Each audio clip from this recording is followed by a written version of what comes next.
নমস্কার বন্ধুরা, আমার চ্যানেলে আপনাদের সবাইকে স্বাগত জানাই। আমি অঙ্কিতা। আজ জানেন সকালবেলায় ঘুম থেকে উঠে দেখি মা কিছু একটা যেন বানাচ্ছে। তো মাকে জিজ্ঞাসা করলাম, মা তুমি কি বানাচ্ছ? মা বলল আজ ঠেকুয়া বানাবো। আমি বললাম ঠেকুয়া, আচ্ছা মা রেসিপিটা বলো না।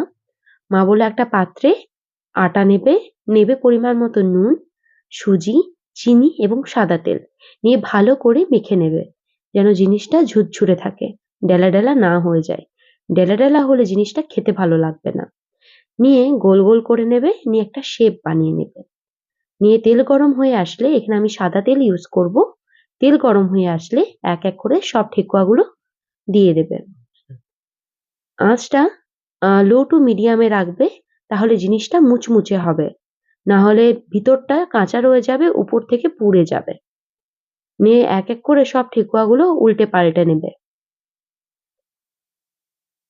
নিয়ে যখনই দেখবে লাল লাল হয়ে এসেছে, এক এক করে সব ঠেকুয়াগুলো তুলে নেবে। আর এই ঠেকুয়াটা বিকালবেলায় খেতে খুব ভালো লাগে। আপনারা অবশ্যই বাড়িতে একবার ট্রাই করবেন। যদি আমার ভিডিও ভালো লেগে থাকে, অবশ্যই লাইক, শেয়ার এবং সাবস্ক্রাইব করে দেবেন।